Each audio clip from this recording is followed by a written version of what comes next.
Chikumi katonyeze 5 chikumi mukaga katonyeze 8 nechenda mukaga katonyeze mukaga Bukedde Farmer Radio Embutikizi Ronald Sebuti Konvada Kasongola tuse tubenga te tuwaya Maula Malamanja gabaddewo olunaku olwaleero genjagala okubanga nagonga kuyisa mukati mu abali mbyokulonda ekyamu ekyawedde dda bwoba etonaba kwewandiisa Kajo kagambye nti ennaku zirabika tezabamaze babongeddemu ennaku endala 7 kati okuza okutereza enkaala kujja kukomekerezebwa ennaku z'omwezi 17 omwezi guno mukitegedde nera mukirize mbategeze nti teekateeka za Harvest Ban Expo ey'omulundi ogw'omwenda zirabika ffe tunahero zijjako engalo ebula ennaku 3 zokka tutandika ku Lwakutaano luno tugenda kupenda wali Nambole kuyingira mutwalo gumbo oyagala genda ko musomo ojja tuongera mutwalo gumi je mitwalo 2 je wetaaga otusobola okubanga otambulira wamu n'okumanya njala okuyoza Dr. Michael Ating Ego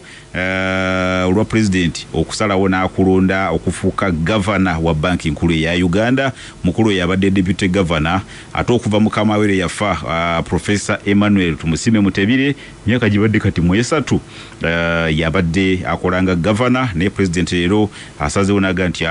sajja kamukati yefulu governor iranga muwadde omumyuka Professor Augustus Nuwagaba mumujukiro mukulu yo naye munnabyanjigiriza nnyo mu kugumbya enfuna so tubagaliza obuweereza obulungi mukirize mbategeeze nti kaongezi ka leero negatiddwako Honorable Musa Mbazira speaker wa Lubaga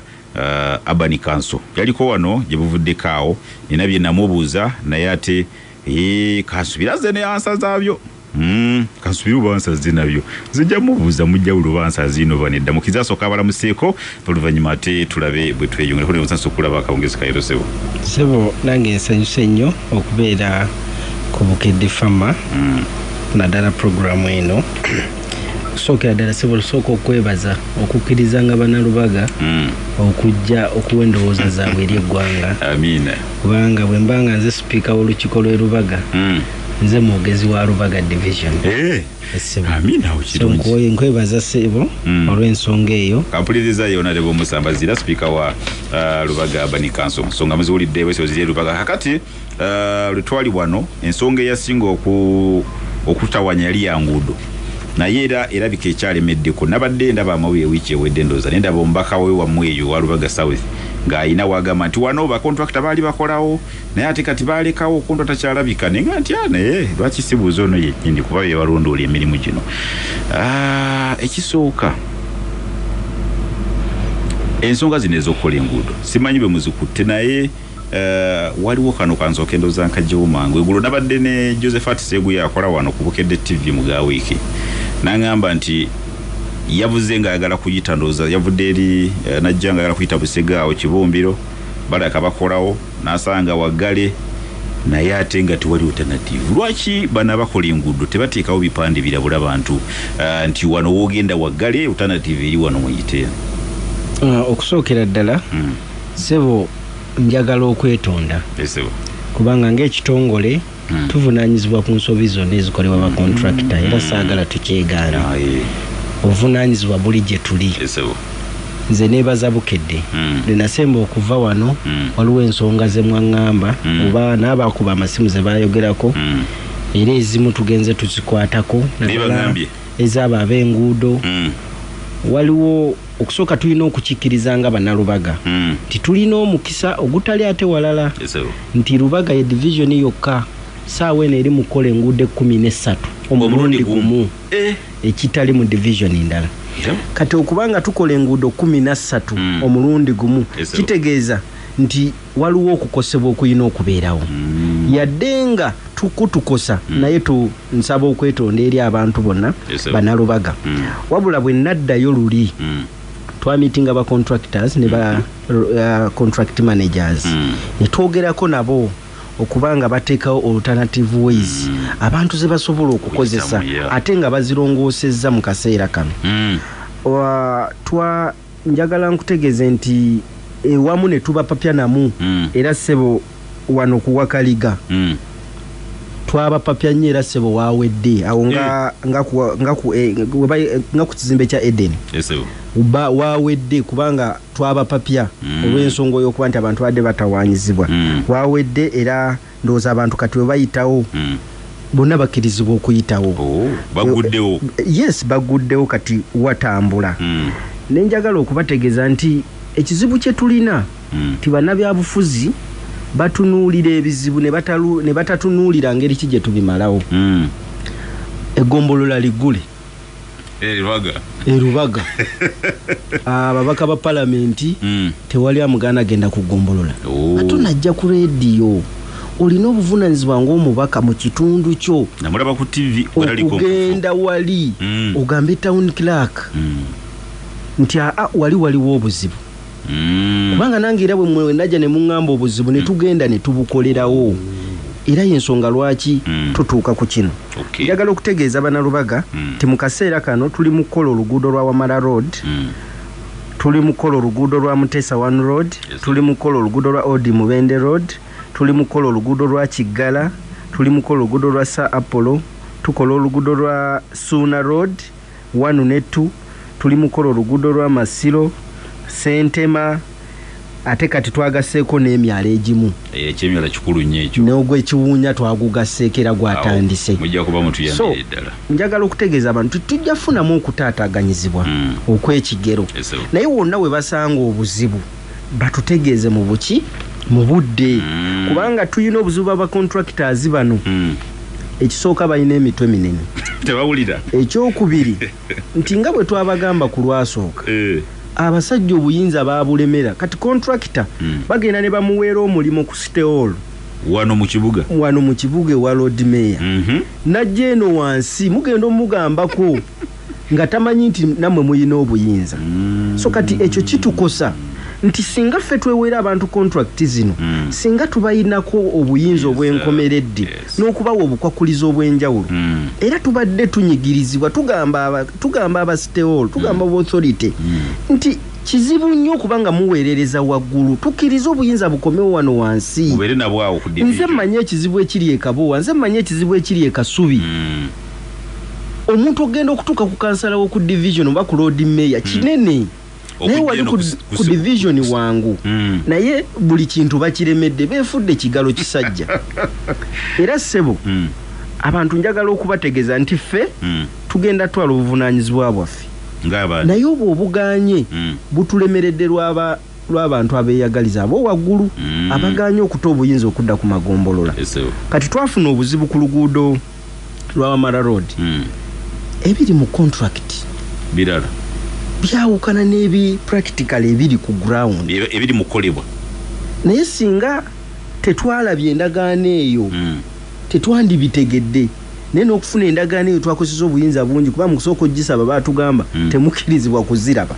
Classified information. Naye ate nze nga speaker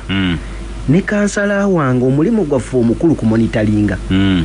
Tosobola ku monitoringa ky'otamanyi. Oyina okusooka okumanya ti luno oluguudo nga bamuwa contract bagamba lulina okubaako layers 4 akoze mmeka, bagamba lulina okubeerako amataala agataddeko, bagamba lulina okubeerako wookowe azitaddeko, omwala gwakubika wakaluvaati gwaki. Ebyo ebintu byonna bye tulina okulondoola. Abantu baffe bye balemeddwa okumanya nti yadde nga mwagala budget wakiri musigaze budget yammwe naye obuyinza mu bukole ki mu bukomyewo eno abantu basobole okukola basobole okuweereza. Abantu basula n'amazzi olwaleero lwa bino tuyina omwala gwe twali twayiza guno omwala gw'ekiwunya gwe tutandise wali gwakolebwa kisanja kiri ekisanja gwali guyina okukolebwa olwaleero gukoleddwa mu kisanja kino nga kigenda nakuggwa wambeera efaanana bweti. Ekirala nti waliwo enguudo kati ngaawe e Busega butuufu Musega mulimu enguudo 2-3 ze tuli mu kukola mu kaseera omulundi gumu. Yes, ezimu zigattako Bugasi endala ziri mu Busega ndoza bwe buzibu buno Seguya bye badayogerako. Kati olumu era njogedde ne town clerk olwaleero kuba nange nabiwulidde kubukedde ne mugamba bagendeyo balabe ba contractors ku nguudo zonna bwe luba oluguudo eri gye lukoma bali mu kukolayo wane wasooka bateekewo sayini eziraga abantu era nga bwe nkiwulidde ku radio naye tugenda kugezaako okwongera okutereeza era ekyo kyensuubiza bannalubaga tugenda kugezaako okwongera okutereeza naye nammwe mbasaba nti tugumiikirizeemu tubeere abagumiikiriza mu kaseera kano kubanga bwe tunaazimala ate tugenda kubeera basanyufu kubanga tekibaddeewo bbanga lyonna kati kasembayo ku nguudo ezo waliwo lwe wali wano oyogedde ku bantu abaakuba amasimu mbuuzizaako ku bantu b'erubaga nga natera okudduzibula isaawa wange mu kujja mu programu eno naye mbabuuza nti embeera gye bantegezaako ey'okusolozaawo abantu abayita mu paaka eryetya ne baŋŋamba nti bakyasolooza owa boda 1000 balumuggyako emmotoka entono 2000 era ekimazeemu amaanyi baŋŋamba nti ate bwe banene nnyo kati basaba mutwalo lwe wali wano tusuubiza nti ogenda kuyitayo ensonga eyeekolweko lwaki kyalemeddewo twayitayo era nagenda ne town clerk wange mwami Jebi twagenda okutuukayo nga it is a private property property ya muntu kyabwannannyini ate nga ne kubanga twabasaba ebyapa naye nga ne ku kyapa tekuli kkubo liyitawo okufuluma nga kitegeeza puloti ya muntu naye twateesa naye era ne twogera naye akakiiko kagenda muyita ng'ennaku z'omwezi ziri 24 kakiiko ki akafa akavunaanyizibwa ku administration akeerubaga akaba kansala mwe batuula kwogera naye okulaba nti mu kaseera kano either akendeezeriza ddala kasente kakyajinga oba abapiki n'abasonyiwa kuba emmotoka then ekirala kye twakoze ku Masaka Road kwennyini awabadde walemesa abapiki twagambye ba contractor tusooke tuzimbeko sayidi emu bafune we bakola ki we bayita era olw'okuba tekyabadde mu pulaani yaabwe baatugambye kabaddeyo beekenenye balabe bwe bayinza okukikola kubanga twabagambye kyabwetaavu kubanga owa booda bambi bw'aba ayiseewo emirundi 3 10,000 olunaku anaweza ddi ez'omugagga anaagula ddi amafuta anaaweereza ddi ekyokulya ewaka olaba nti okwo kunyigirizibwa tekwandibadde kutuufu naye nze ngamba bannayuganda nti neewamu tetulinda bakulembeze tulumirirwe bannaffe kituufu ttaka lyo naye sooka omanye muntu kigwosolooza afuna sente meka ayingiza sente meka bino bintu byakulumirirwa ggwanga yadde nga Mbaziira tanajjanga sipiika w'erubaga tawunikira katanajja kennyini asolooza munno mutunuulire ekyo tulina okukyefumitirizaamu ffenna naddala bantu baffe abalina ssente Katonda be yasuumuusa tetunyuunyunta bannaffe batalina ekyo tekitwetagisa kuba wa NRM tekikwetagisa kuba wa DP tekikwetagisa kuba wa musiraamu oba mukatuliki ne tubeere n'obuntu bulamu obusengejja nti ettaka lino Katonda yalimpa bweba waliwo obuzibu bwe buti bwa mwezi gumu 2 kkiriza banno baleke bayitewo kyabuntu abantu tebakyalina ddiini abantu ebyenfuna bibamazeemu waliwo ebintu ebitagenda kulinda bakulembeze nze ndowooza nti naffe ffennyini twekuba emitima kubanga nga tonnabakubaganya bantu mpawa ettaka eryo wabadde obeerawo nga tosolooza kubanga baali tebasolooza nga tetuli mu kukola kubo era balina ggwanga abantu baddeyo nga baddayo nomale naye era baba bayitawo kati gwe okuba nti nookozesa embeera eriwo okunyuunyunta banno si kituufu kyetuvumirira gavumenti kyetuba tuli mu kukola so nze ngamba abantu nti nga tonnabakusonga mu muntu mulala kigalo waliwo ekikutunuulidde twetunuulire neeyisa n'enkola gye tukolamu ebintu byaffe era nakimugamba nannyiniwo ne maneja ne mbagamba mutunule mu kye mukola nga ffe tetunnaba kujja kubeegayirira kutaasa bantu baffe naye nammwe muli batuuze muli bannayuganda abantu abo abamu bakoddomi bammwe bantu bammwe be muli mu kutulugunya era endeka mwoyo n'ebye basaba tebisobola kwegendera awo omuntu ng'otutta 1000 lwabadde agenda okuliisa abantu bewaka so ndowooza nti eyo nayo nsonga nkulu abantu gye balina ssebo okuteekako essira waliwo ensonga gyagala otubulirako ku by'enguudo kubanga bagambyeko nti enatete mu kigagga emmotoka ne booda kati abamu kye baakoze balina gye basalira nga batya okubasolooza naye ebyembi ate bayita mu maka g'abantu twagezezaako wano bw'oyita mu kigagga oba ogwa Kibumbiro Busaga Kibumbiro yomanyiyo twagezezaako okolawo ka diversion naye ekkubo lyabadde bbinyo era ba inginiya bagenda twabadde tetuyina maramu naye nga twagala kuteekayo maramu waseerera ebinya byabadde bingi nnyo nga twagala kuteekayo maramu naye ndowooza bino yensonga lwaki twagala okugenda mu palamenti era njagala okutegeeza ssebo bannalubaga ng'ennaku z'omwezi 16 ku sande eno ndookinga manifesto yange ng'omubaka addako wa Lubaga South manifesto eno y'abantu nnyo n'okusinga ebyensi ffe tutunuulidde abantu tutunuulidde ennyingiza y'abantu tutunuulidde embeera z'abantu abantu bano bayambiddwa batya nga tetutunuulidde anigo bibiina bye bavaamu tetutunuulidde mawanga gaabwe nga munnalubaga nga sinaba kutuuka ku bya pulezidenti nyambye ntya bannalubaga era nsaba abantu bonna bajje bawulire enteekateeka yaffe bweri kiki twagala okukolera bannalubaga bino ebintu bye twogera abantu beetaaga n'okusomesa ti oluguudo luno oluyita oluli munda si lwa gavumenti lwa LC twekozeemu tutya omulimu nga LC tutereze oluguudo lwaffe muleme kusula mbusuuza ate ebisasiro bulungi nnyo kati olwo oluguudo lwe tugamba ebinyamu ebiri waliyo n'amayumba agali miliyoni 3 naye abantu tebeefiiriddeeyo naye ng'oli asula mu nyumba ya miliyoni 3 ajja n'ayita mu kinnya kinene bwe kiti so ndowooza nti twetaaga okutereeza kati ezo ensonga mugenda zongerako nekolo oba just mugenda kusongoza manifesto tugenda kutongoza manifesto naye omubaka bw'ajja n'ebyo ebiri mu manifesto twagala kukyusa Lubaga mu ndowooza y'abantu bwe tumala okukyusa endowooza y'abantu abantu bagenda kutandika okukola ebintu ebitambula nga ne bwe tuba tetulinze gavumenti waliwo bye tusobola okwekolera ife wansi bye tusobola okwekolera nze ndi mu kusomesa abaana bali mu kanaana naye mbasomesa nga si bange naye tuli mu kubyekolera gavumenti si yeebaweerera oba ontegedde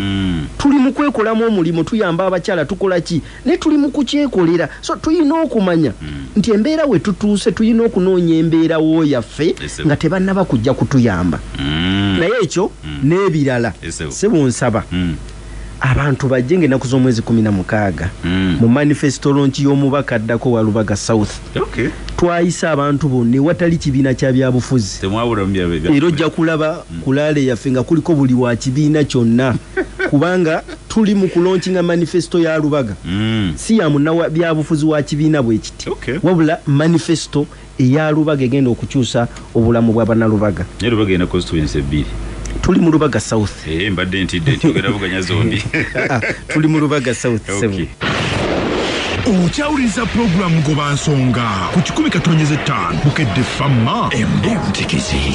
Okyali programu Gobansonga ku Radio Gagadde radio yazibutikira bwoba oli mu Kampala wano n'ebitundu ebituyiranye otufuna ku 10.5 wobera mu bitundu bya Masaka Lwengo Lyantode Raka Isembabule genda ku bizinga ekalanga otufuna ku 10.8 songa ategwe ali mu bitundu byeri Yankole Mbarara Isingiro Shema awo tufuna ku 9.6 ojja kubanga ensonga zitamulonyo onaleva ensonga yomenyebwa amateeka bangamye nti munnanfukaawo mu kitolo manya wateeka bwe mbuli waggulu kiki buzibulidda era musaze magezi ky'okumalawo embeera eno oba si bituufu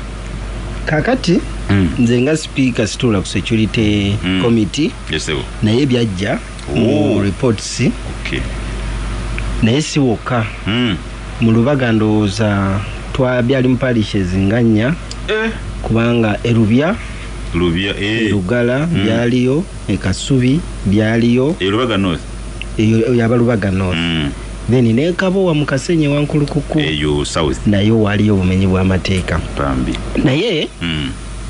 nzomanyi nsooka mu kutunuulira fefe nyini abakulembeze abantu ba bulijjo security tuyina okuyiga nti security etandikira ku ffe nga tetunnaba kugenda kunenya mukulembeze tetunnanenya poliisi yadde nawo ngenda tuukawo ffe obuvunaanyizibwa bwaffe buli ki ku kwekuuma abantu beesuuliddeyo gwannaggamba nti omuntu asanga n'omuntu ali ku nsonda ng'aweteewuwe bw'ati n'atamubuuza gw'okola kyawo n'amuleka n'ayingira naye aba yakayingira yasitulawo engatto so tuyina okumanya nti edda walingawo mayumba 10 naye ffe tubadde tuwabula enkiiko ze tugenda mu kubanga enkiiko z'okubyalo ffe waffe tugendayo nga tubagamba ng'abakulembeze nga tubagamba nti bwe mubeera ng'ennyumba ziriwo nga 5 mukoleka WhatsApp group kammwe musobola okuba nga muwuliziganya ku mbeera ya security eri mu kitundu. Then ekizibu ekyokubiri kye tufunye nti n'abaana abamenyi b'amateeka mu bitundu byaffe baana baffe omuzadde tayagala kukwata ku mwana we naye ng'amanyi omwana mubbi. Nze wange Kabowa kyaliwo naddala mu Central Zone Mwensula era nagamba osi mwami agaba kaabe mwana ng'alinako oluganda ku nze mumukwate mumuteeke ku poliisi kubanga omubbi tamanya bantu be bwe baba bakuba bantu obutayimbwa tebamanya naye bakubye butayimbwa. So njagala okutegeeza abantu nti ne bwaba mwana wo ng'amaze okutuuka okufuna emize gy'obubbi emize gy'ebikolwa ebyo ebibi ebyettemu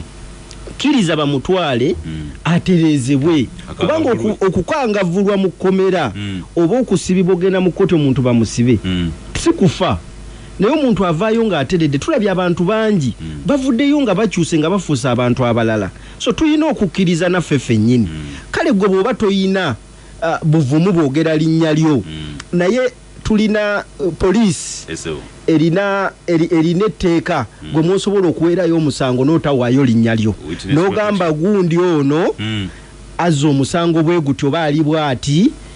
era bw'okiteekayo tukitwala mu maaso era omuntu oyo tumunoonya ne tumukwata yes n'atwalibwa mu kkooti n'anoonyerezebwako oba byoyogera bituufu oba si bituufu. So awo we tulina okutandikira. Njagala okwebaza RCC wange Sebo Mwami Kitambula Henry omulwanyi kubanga bukyangajja waliwo ebikyuse era nerera abadde ne security meeting era babadde ku nsonga ezo kwanza situulamu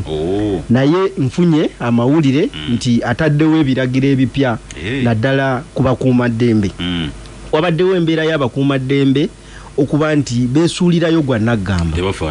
abamu bagenda n'okwebaka ne beebaka poliisi naye nga balina kukuuma bantu. So wabaddewo obunafu obwo nga n'eggaali tezikyayitamu ez'abasirikale mu kiro alagidde ziddewo naye waliwo n'ensobi ku bukiiko bwaffe obwerosi nsaba bakyapasoni ba LC1 tulinako edda twakwatanga olukiiko olwo ne luyitamu mu kyalo era tekimenya mateeka abantu b'oku kyalo okusasula akasente ka security ekyo tekirina tteeka lyekikola lyekimenya era mu bayiro gye tuli mu kuleeta tugenda kukiteekamu erubaga eyo gye tuli mu kuleeta security bill. Twagala nti komiti yaffe y'ekyalo efuna abantu abavunaanyizibwa okuyita mu kyalo kyaffe okukikuuma kubanga tufiirwa abantu ffe waffe erubaga kati tuli mu bantu 4 mu myezi 5 abantu 4 mubasanga bafudde so ndowooza nti n'obukiiko bwaffe obw'ekyalo bulina okuzuukusa security committees ezo zitandika okukola naye nga tezikola bya bufuzi wabula nga bakola okulaba nti batuukiriza omulimo gwe balina okukola. Then ekirala era nsaba okwebaza RCC waffe Sebo yayise olukiiko Mwami Kitambula enkya ku St. Lawrence University yayise ffenna abakulembeze bonna ku buli mutendera gwonna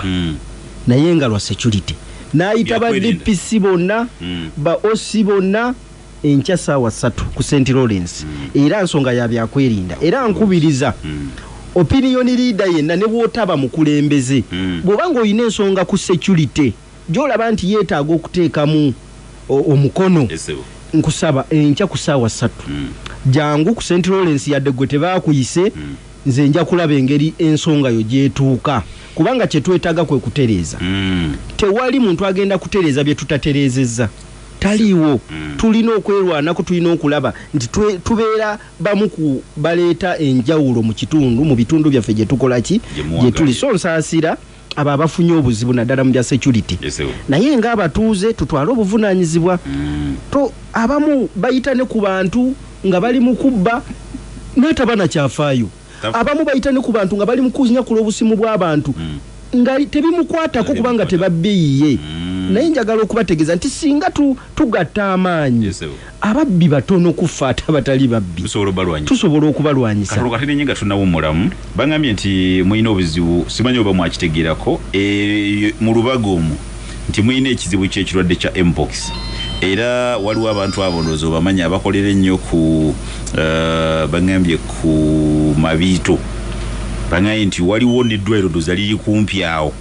abamu gye bagenda ne babajjanjaba nendoza tebafuddeyo kutegeeza babuyinza nti waliwo ekizibu kino oli kasitawera ng'agenda nga bamujjanjaba ng'asirikaga ate lwaki naayogera batugebe wano mugenda kukola muti embeera eyo. Ekituufu ekirwadde gye kiri nze ku lunaku lw'Essande bankubira essimu waliwo omwami kyeyamaani wa Kibumbiro yafuna omulwadde wa mpox n'amutwala ku ddwaliro eryaffe erya State Council. Omusawo n'amugamba mumuzzeeyo tewali ddagala tujja kumuddira naye ng'amuzza mu community ewali abantu abalala era bwe yankubira namugamba tomuzaayo kanzije nengenda ku ddwaliro era nali mukambwemu kubanga abantu bano ebimu bye batuvumisaako si bituufu beekolera bye baagala abakozi ba gavumenti era twamulekawo era nategeddeko eggula ekawungezi nagenza okuddamu bakubira nga gyali bali mu kumujjanjaba naye ekiri awo ku Mabiito abakolerawo emirimu gyabwe nga bw'obamanyi baba bangi naddala akawungezi bayitirira naye mbadde ng'omuntu simanyi oba town clerk abadde abimanyi oba meeya naye ng'omuntu mbadde simanyi nti obulwadde weebuli awo naye bwe buba weebuli tugenda kwogera ne dokita kuba tulina dokita avunaanyizibwa e Lubaga tusobole okukikola. Tulina kansala kyapasoni waffe akulira ebyobulamu bamuyita Sempa Sulaiman era oluva wano ngenda mukubira ekirungi akiikirira Mbaawo awo kumpi naawo mu Mabiito ewa Honorable Isiko ngenda kubategeeza era sebo nsaba okuwa obweyamu nti olunaku lw'enkya bajja kuba batuuseewo kubanga ebyaffe ffe tukolerawo bajja kuba batuuseewo tulabe bwe banaabanga ekituufu obulwadde weebuli tugenda kulaba nga tukola ki kubanga ebikozesebwa weebiri eddagala weeriri e Lubaga ate era n'abakulu babadde nga batugamba nti wabaawo emergency naddala ku ekyo ekirwadde tugezaako naye n'okukubiriza abantu nti tulina essimu za emergency za KCCA sizirina kati naye nja zikuweereza abantu ozibasomere ku mukutu guno basobola okukuba ne tubeera nga tusobola okudduka naddala mu njeganga ezo kubanga abantu balwala abangi era ssente ffe tufiirwa ng'eggwanga so tujja kukikola tulabe nti at least tusobola okuyamba abantu baffe naye nga mbasaasidde nnyo mbadde ekyo sikimanyi naye nga tugenda kulaba nti tukitwala mu maaso ssebo ne kye twakoze mpozi nebaza Idi omupya yatandikidde maanyi sebe waffe yatandise zero garbage campaign bafunye gye babitwala tanaba bakyabitwala gye babadde babitwala naye sebo tumwebaza nti ku lunaku lwa Saturday lwe Sunday twakoze zero garbage campaign era twayodde ebisasiro okubimalawo omuluka gwe Kasubi Naakulabye Kawaala Kabowa ekituufu yonna gye twabadde twalese nga waliwo balinako okubuweerero era kye tumusaba kwe kulaba nti twongera n'ebitundu ebirala nga Nateete nga Lubya waliyo kasasiro mungi naye omulimu bwe yagutandise bw'aba bwagenda okutambula tusaba Mukama mu olugendo olulungi kubanga tewabadde wabi era ndowooza tujja kuba tuyambyeko n'okulaba nti ebirwadde bikendeera ekituufu waliwo n'ebirwadde ebiruma abantu ebitalina mannya nze bwe nabadde nga tuli mu kulongoosa tulina abantu betwalabye nga balabika n'ebirwadde bye balwadde tebabimanyi so nze ndowooza nti twetaaga obuyonjo nsonga nkulu gye tulina okuteekako essira era twandibadde tulwana nnyo kasasiro ono tumuggyeko ebintu by'okumusasasuza olenga kasasiro kubanga abantu mu butaba na ssente zisasula kasasiro ono kasasiro atufuukidde ekizibu aleese endwadde so twandibadde tunoonya enkola ennuŋŋamu nga bwe tuli nti abantu tukkiriza basasule property rate etteeka ligamba sente z'emisolo gy'amayumba bwe giba tegirongoosezza myala jijje kasasiro mu bantu kati nkozese ezo muyole kasasiro mu bantu tukozese ezo sente tuyole kasasiro mu bantu era ebyo byebimu ku bitutwala mu parliament twerwaneku twagala kwerwanaku twagala kuleetawo njawulo si kugenda mu parliament kusirika kuleeta amateeka akasobola okukyusa obulamu bw'abantu wakiri omuntu bwe mba mutoddeko sente ezo zaateeka mu kasasiro ezo n'aziyingiza ne zigenda okusomesa omwana donale musaba tusibule kuba kaddeko kalabikanga katambudde sebo neyanziza nnyo okusookera ddala njagala nsooka okwebaza mwami Kaita agambye nti mukolera abantu temukyamuukiriza Kaita Benoni ewaffe aliwo obulenzi eri bwaffe njagala okumutegeeza nti nze ninga omukazi eyazaalako kubanga ne bw'omuwasa ne bw'aba tannazaala ne mumala emyaka 5 bagamba nti awo yazaala yazaalako essuubi oba nalyo so tubadde tukola ebintu bino tetwogera byogere era tubikoze mu Lubaga era bannalubaga babimanyi era bye twogera tugenda kubikola ne bwe tunaaba tuli mu parliament kakati n'okumutegeeza nti sebo Honorable Nsereko Muhammad gwagamba ne ku mukolo kwali ku manifesto era agenda kubaawo y'omu ku bagenya abakulu manifesto y'abannalubaga egenda kukyusa embeera y'abannalubaga yonna kubanga kye twagala si kutunuulira bibiina by'abantu kutunuulira bakulembeze bakyusa bulamu bw'abantu awo we tutadde essira manifesto y'omubaka addako so nga nsiibula mukama wange njagala okwebaza abaladde batuwuliriza nebaze bannagrameni bonna abakyala baffe ab'erubaga ne Nakawa ne Makinde gye bali bonna abaami baffe ab'omukayemba awo wano ku mupiira kuyaka Kabowa n'abalala bonna bannakabowa ne bannalubaga okutwaliza ewamu mu Lubaga South njagala okubategeeza nti nga 16 ku Sande nsaba mujje muwulire omulengero gw'emyaka 5 egiddako mujje mufune message kiki kye twagala Lubaga efaanane ebitali byakukyamuukiriza kubanga manifesto mugenda giraba ng'esoboka twagala tutwala omubaka mu parliament amanya amateeka anaatunuulira etteeka erigenda okukendeeza ensaasaanya y'omuntu afise kasente mu nsawo kubanga tubadde tubimanyi era nga tubikola nebaza Bukedde Sebo okutuwa omukisa sigadde nze Mbaziira Musa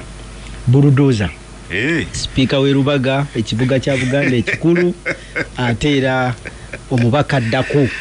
mu Lubaga South kwagaliza birungi birera mpuliza tutambudde akawungeza akairoze Ronald Sebutkovanda Kasola bwe kogowe nawe natambudde naffe mweraba eyo yebadde program mugoba nsonga tulindirire omulundi ogujja ku 10.5 ne 10.8 Bukedde Famma Embutikisi ebirowoozo byonna ebiweebwa n'okwogerwa ku mpooza Bukedde Famma siryayo wadde abagiddukanya wabula abateesa n'abawuliriza bakubirizibwa okukozesa okusalawo kwabwe mu kuteesa ku nsonga ez'enjawulo n'olw'ensonga eyo be bavunaanyizibwa ku bye baba boogedde